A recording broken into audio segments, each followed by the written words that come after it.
الحمد لله جعل الشمس والقمر بحسبان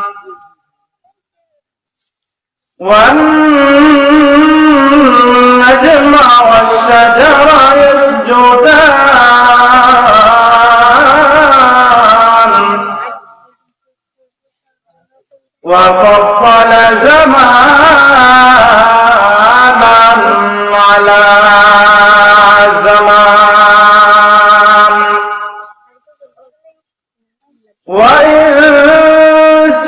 وإنسانا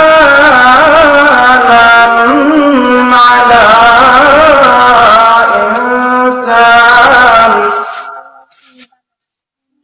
ونشهد أن لا إله إلا الله وحده لا شريك له ونشهد أن سيدنا وسندنا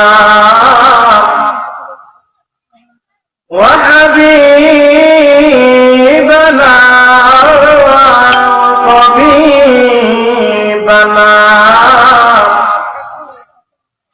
وطبيب قلوبنا وأولانا ومولانا محمدا عبده ورسوله صلى الله تعالى عليه وعلى آله وأصحابه وبارك وسلم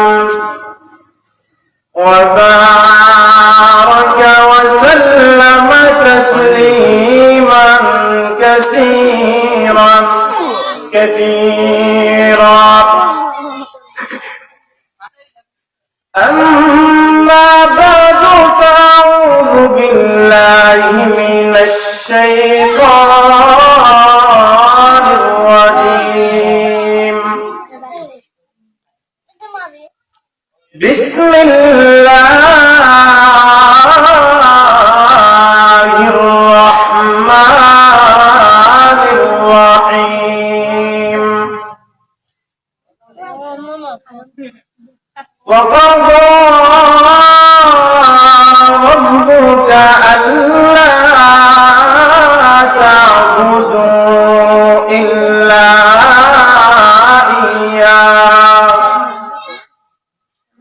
إلا إياه وبالوالدين إحسانا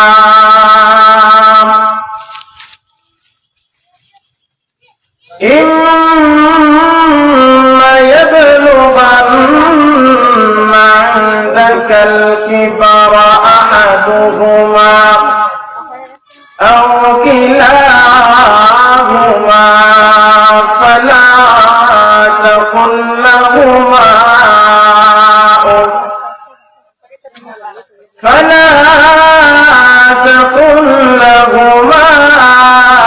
أف ولا تنهرهما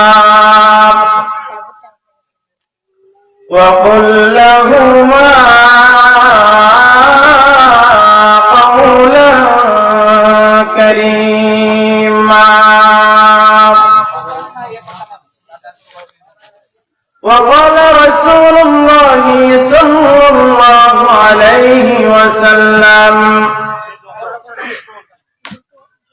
رضا ربي في رضا الوالدين وسخط ربي في سخط الوالدين صدق الله المولى العظيم وصدق رسوله النبي الأمي الكريم وما ونحن على ذلك لمن الشاهدين والشاكرين والحمد لله رب العالمين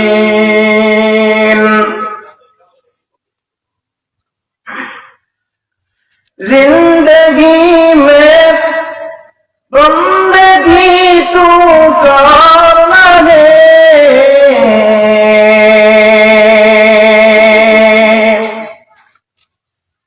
जिंदगी में बंदगी तू करना है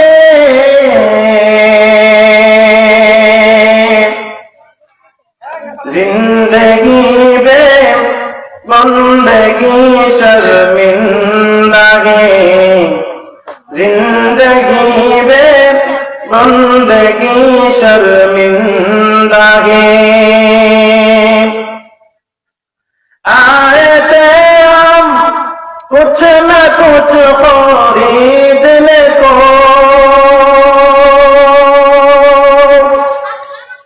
आए थे हम कुछ न कुछ खरीदने को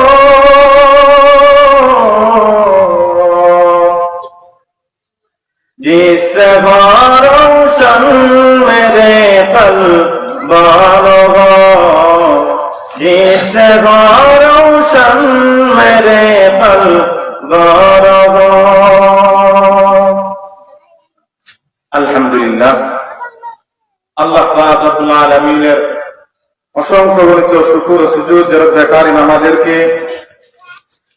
আত-তাকওয়া ইসলামী যুব সমাজ কল্যাণ সংস্থা কর্তৃক জাঙ্গালিপাড়া দোহালিয়া দরবার সুনামগঞ্জের উদ্যোগে আয়োজিত আজকের বার্ষিক ইসলামী মহাসম্মেলনের বর্তমান অধিবেশনের সম্মানিত মুহতারাম সভাপতি সাহেব, আমার সামনে উপস্থিত সর্বস্তরের শ্রোতা মণ্ডলী, পর্দার অন্তরালে শ্রদ্ধা সম্মানিতা মা ও বোনেরা, আল্লাহ পাক রব্বুল আলামিন আমাদেরকে এই মাহফিলের মধ্যে আসার বসার, এই মাহফিলের আয়োজন করার, শোনার তৌফিক এজন্য দিয়েছেন যে আল্লাহ পাক রব্বুল আলামিন আমাদেরকে ভালোবাসেন। আল্লাহ পাক রব্বুল আলামিন যাদেরকে ভালোবাসেন তাদেরকেই তার কোরআন হাদিসের আলোচনা শোনার জন্য আয়োজন করার, আসার বসার তৌফিক দান করেন। আল্লাহ পাক রব্বুল আলামিন যেহেতু আমাদেরকে আত-তাকওয়া যুব সমাজ কল্যাণ কর্তৃক আয়োজিত আজকের এই মাহফিলে আসার বসার, কোরআন হাদিসের আলোচনা শোনার তৌফিক দিয়েছেন, বোঝা গেল আল্লাহ পাক রব্বুল আলামিন আমাদেরকে ভালোবাসেন। সুতরাং আমাদেরও কর্তব্য, আমাদের আল্লাহ পাক রব্বুল আলামিন আমাদেরকে যেভাবে ভালোবাসেন, আমরাও আল্লাহ পাক রব্বুল আলামিনকে ভালোবেসে আজকের মাহফিলে যা আলোচনা হইবে, যা করব, যা শুনবো, সবাই আমরা আমল করার চেষ্টা করব। সম্মানিত মুসল্লিয়ানে কেরাম, আমি আপনাদের সামনে মহান রব্বে কারীমের কালামুল্লাহ শরীফ থেকে একখানা আয়াত তেলাওয়াত করেছি এবং নবী করিম সাল্লাল্লাহু আলাইহি ওয়াসাল্লামের প্রায় 10 লক্ষ হাদিসের ভান্ডার থেকে একখানা হাদিস আপনাদের সামনে পাঠ করেছি। যদি আল্লাহ পাক রব্বুল আলামিন আমাকে তৌফিক দান করেন তাহলে উক্ত আয়াত এবং হাদিসকে সামনে রেখে আপনাদের সামনে দুই একটি কথা বলে অল্প সময়ে বিদায় নেব। মা তৌফিকি ইল্লা বিল্লাহ, আলাইহি তাওয়াক্কালতু ওয়া ইলাইহি উনীব। সম্মানিত মুসল্লিয়ানে কেরাম, আমি আপনাদের সামনে যে আয়াত তেলাওয়াত করছি সেই আয়াতের মধ্যে রব্বে কারীম বলেন, وَقَضَى رَبُّكَ أَلَّا تَعْبُدُوا إِلَّا إِيَّاهُ وَبِالْوَالِدَيْنِ إِحْسَانًا। আল্লাহ পাক রব্বুল আলামিন বলেন, وَقَضَى رَبُّكَ أَلَّا تَعْبُدُوا আমার বান্দা শুনো, আমি আল্লাহ তোমাকে পৃথিবীর মধ্যে সৃষ্টি করেছি, আল্লাহ তা'বুদু ইল্লা ইয়া, আমি আদেশ দিতেছি তুমি একমাত্র আমি আল্লাহর ইবাদত করবে, অন্য কারো না। আমার ইবাদত করার পাশাপাশি আল্লাহ পাক রব্বুল আলামিন বলেন, ওয়া বিল ওয়ালিদাইনি ইহসানা। আল্লাহ রাব্বুল আলামিন বলেন আমার ইবাদত করার পাশাপাশি আরেকটা কাজ করবা, ওয়াবিল ওয়ালিদাইনি ইহসানা,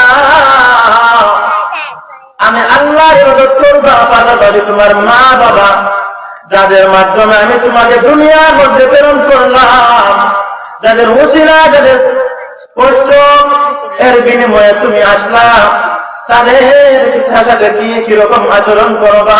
আল্লাহ বলেন ইহসানা, তাদের সাথে সদাচরণ করবা, তাদের সাথে কি করবা না? খারাপ আচরণ করবা না, তাদের সাথে সুন্দর আচরণ করবা। ইম্মা ইয়াবলুগান্না ইনদাকাল কিবারা আহাদুহুমা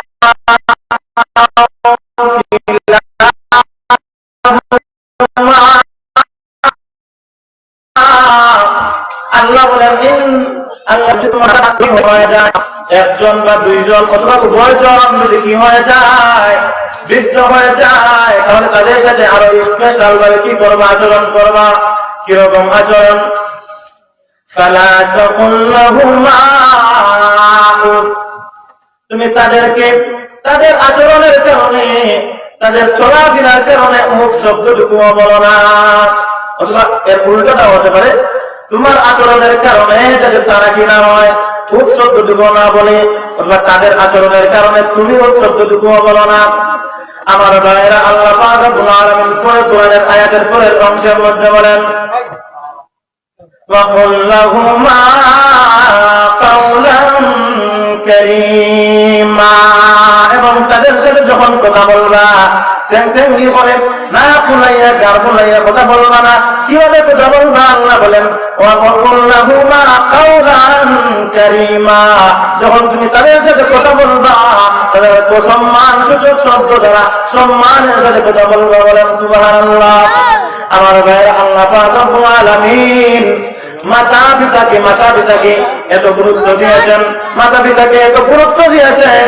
আল্লাহ পাক রব্বুল আলামিন কুরআনুল কারীমের মধ্যে যত জায়গায় তার ইবাদত করার কথা বলেছেন, পাশাপাশি মাতা পিতাকে দোয়া করার কথা বলেছেন।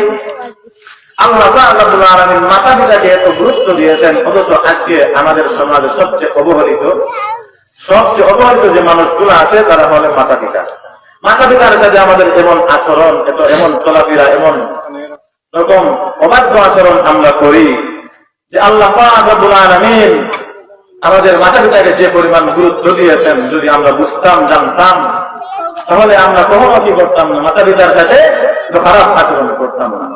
আমার সাল্লাল্লাহু আলাইহি ওয়াসাল্লাম মাতা পিতাকে এত গুরুত্ব দিয়েছেন।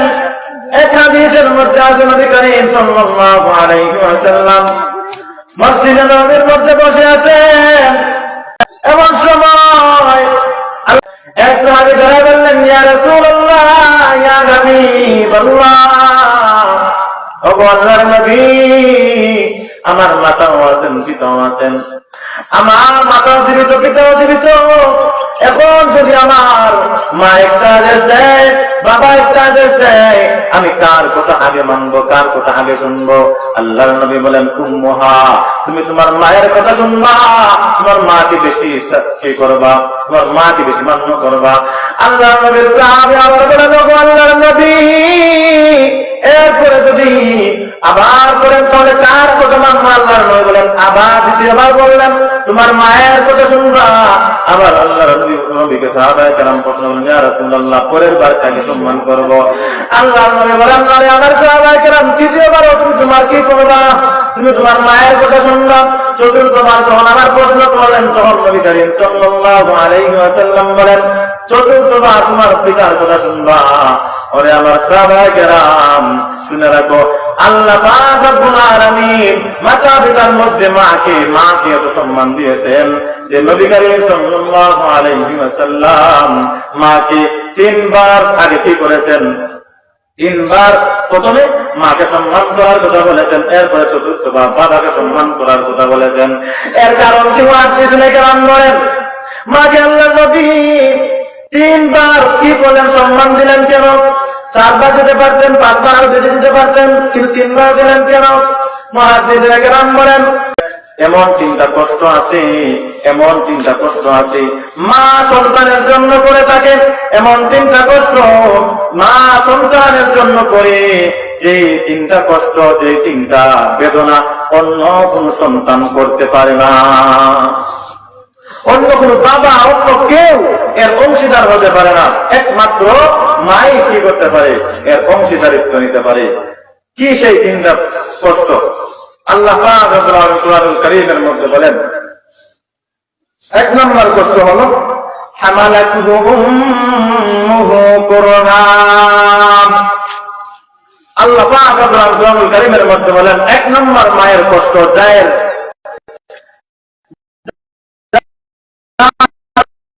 অংশ কেউ নিতে পারবে না, শুধু মাই তার অংশ নিতে পারে। তোমার মা তোমাকে একদিন না 2 দিন নয়, দীর্ঘ 9 মাস বা 10 মাস 10 দিন তোমার মা তোমাকে পেটের মধ্যে, নিজের পেটের মধ্যে ধারণ করেছেন। হামালাতুহু উম্মুহু কুরহা, এর অংশীদারিত্ব তোমার মা যে তোমাকে 10 মাস 10 দিন পেটের মধ্যে ধারণ করেছেন, এর অংশ অন্য কেউ নিতে পারবে না। এক নম্বর কষ্ট হামালাতুহু উম্মুহু কুরহা। এক নম্বর হলো তোমার মা তোমাকে কি করেছেন, তোমাকে গর্ভধারণ করেছেন। 2 নম্বর হলো ওয়াদাত হামালাতুহু উম্মুহু কুরহা ওয়া ওয়াদাতহু কুরহা। 2 নম্বর কষ্ট হলো তোমার মা তোমাকে প্রসব করেছেন। এটা হলো 2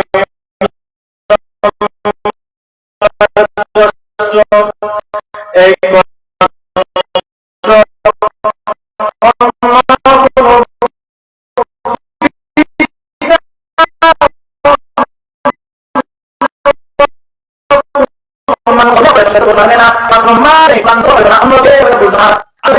গর্ভধারণ করার পর কি হয়, ওই সন্তান প্রসব করার সময় যদি মা মৃত্যুবরণ করে, আল্লাহর নবী বলেন যদি মৃত্যুবরণ করে তাহলে আল্লাহ পাক রব্বুল আলামিন তার আমলনামার মধ্যে শহীদের মর্যাদা দান করেন, বলেন সুবহানাল্লাহ। আর যদি ওই মা জীবিত থাকে তাহলে আল্লাহ পাক রব্বুল আলামিন ওই মাকে গাজী এর সওয়াব দান করেন, বলেন সুবহানাল্লাহ। আমার ভাইরা, হাদিস শরীফের মধ্যে নবী করিম সাল্লাল্লাহু আলাইহি ওয়াসাল্লাম বলেন যে 3টা জিনিস কি আছে। যেমন 1 নম্বর বলছি যে হামালাতুহু উম্মুহু কুরহা ওয়া ওয়াদাতহু কুরহা, 2 নম্বর হলো মা তোমাকে প্রসব করেছেন, 3 নম্বর হলো ওয়া হামলুহু ওয়া ফিসালুহু 30 শাহরা, তোমার মা তোমাকে কি করেছেন, গর্ভে ধারণ করেছেন। গর্ভধারণ করার পর তুমি যখন দুনিয়াতে আসলা, প্রায় 2 বছর যাবত তোমাকে কি করেছেন, দুধ পান করাইছেন। তুমি খাইতে পারতা না, হাঁটতে পারতা না, বসতে পারতা না, ঘুমাইতে কি করতে পারত না, নিজে নিজে কোনো কিছুই করতে পারত না, অসহায় ছিল। তোমার মা তোমাকে সবকিছু করাইছেন, খাওয়াইছেন, সবকিছু বসাইছেন, সবকিছু করাইছেন। এই যে তোমার মা দীর্ঘ বছর তোমাকে কি করলেন, লালন পালন করলেন, এর অংশীদারিত্ব অন্য কেউ নিতে পারবে না। এই 3টা কারণে, এই 3টা যে কষ্ট মা কি করেছেন, তোমার জন্য করেছেন। এই জন্য নবী করিম সাল্লাল্লাহু আলাইহি ওয়াসাল্লাম মাকে 3বার কি করেছেন, অগ্রাধিকার দিয়েছেন। এরপরে চতুর্থবার বাবাকে কি করেছেন, নবী করিম সাল্লাল্লাহু আলাইহি ওয়াসাল্লাম অগ্রাধিকার দিয়েছেন। আমার ভাইয়ের হাদিস শরীফের মধ্যে মাতা পিতা সম্পর্কে আল্লাহ পাক রব্বুল আলামিনের নবী হযরত মুহাম্মদ সাল্লাল্লাহু আলাইহি ওয়াসাল্লাম অসংখ্য হাদিস আছে। এক হাদিসের মধ্যে নবী করিম সাল্লাল্লাহু আলাইহি ওয়াসাল্লাম বলেন, যদি কোনো ব্যক্তি কি করে কারো মায়ের দিকে একবার নেক নজরে তাকায়, হাসি মুখে তাকায়, আল্লাহর নবী বলেন যখন সে হাসি মুখে নেক নজরে তার মার দিকে তাকাইলো, আল্লাহ পাক রব্বুল আলামিন তার আমলনামার মধ্যে একটা মকবুল হজের সওয়াব দেন, বলেন সুবহানাল্লাহ। আমার তারা এক সাহাবী প্রশ্ন করলেন, ইয়া রাসূলুল্লাহ, যদি কোন ব্যক্তি 2বার তাকায়, আল্লাহর নবী বলেন 2টা মকবুল হজের সওয়াব, 3বার তাকাইলে 3টা মকবুল হজের সওয়াব। এভাবে যদি 100বার তাকায়, আল্লাহর নবী বলেন যতবার তাকাবে ততবার ততটা মকবুল হজের সওয়াব পাবে, বলেন সুবহানাল্লাহ। নবী করিম সাল্লাল্লাহু আলাইহি ওয়াসাল্লাম এক হাদিসের মধ্যে বলেন, এক আগের জমানার 3 যুবক, হতে পারে বনি ইসরাইলের 3 যুবক, তারা একবার একটা সফরে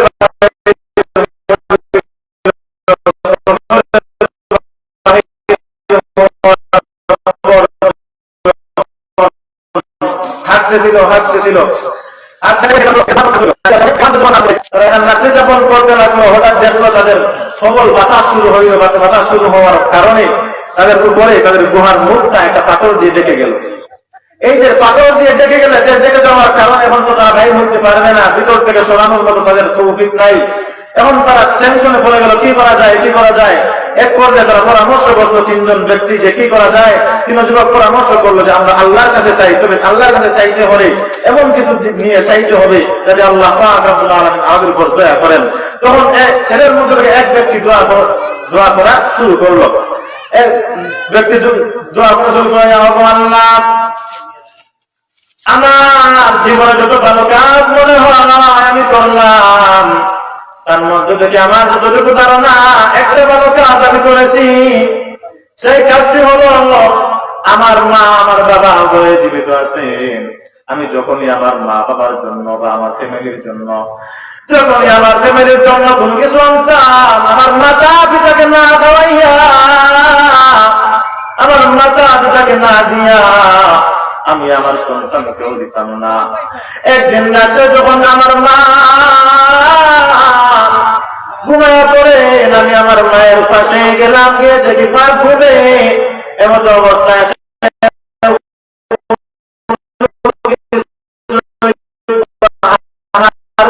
করে নাই, খাওয়া দাওয়া করে নাই। আমি আমার মাকে না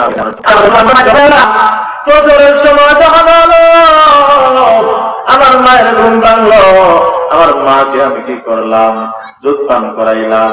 ও আল্লাহ, এই যে আমি আমার মাকে কি করলাম, দুধ পান করাইলাম, আমার সন্তানাদিদেরকেও পান করাইলাম না। এটা যদি আমি আল্লাহ তোমাকে সন্তুষ্ট করার জন্য করে থাকি, ও আল্লাহ, আজকের এই মহা বিপদের সময় যখন আমরা পাথর থেকে ফেলাইতে পারতেছি না, তুমি তোমার কুদরত দ্বারা আমাদের উপর থেকে এই পাথরটা সরিয়ে দাও। যখন এই যুবক এই দোয়া করতে লাগলো, আল্লাহ রাব্বুল আলামিন ফেরেশতাদের মাধ্যমে এই পাথরটিকে কি করলেন, সরিয়ে দিলেন। আমার ভাইরা, আমার দোস্তরা, আল্লাহ নবী এই অনেক লম্বা হাদিস। এরপরে ধীরে ধীরে উভয় আরো যে দুইজন যুবক ছিল, প্রত্যেকের নেক আমল নিয়ে আল্লাহর দরবারে কি করতেছিল, দোয়া করতেছিল। এক পর্যায়ে দেখা গেল তাদের উপর থেকে পাথরটি সরে গেল। আমার দ্বারা তো মাথা পিতার অধিকার আল্লাহ পাক এবং কোরআনুল কারীমের মধ্যে, হাদিসের মধ্যে অনেক কিছু বর্ণনা করেছেন। সময় সংক্ষিপ্ত, অনেক কিছু বলার ছিল। আল্লাহ পাক আমাদেরকে আমাদের মাতা পিতা যাদের জীবিত আছেন তাদের খেদমত করার তৌফিক দান করুন। আমার ভাইরা, মাতা পিতা হারাইলে বুঝবেন মাতা পিতার কদর। এছাড়া কদর যে জিনিস হারায় সেই বুঝে তার কদর। তো আল্লাহ পাক আমাদেরকে আমাদের মাতা পিতার খেদমত করার তৌফিক দান করুন। আর যে মাতা পিতা আমাদের থেকে চলে গেছেন তাদের জন্য বেশি বেশি করে আমরা কি করব, আল্লাহর দরবারে দোয়া চাইবো যেন আল্লাহ পাক আমাদেরকে জান্নাতুল ফেরদাউস নসিব করেন। আমিন ওয়া আমিন। আলহামদুলিল্লাহি রাব্বিল আলামিন।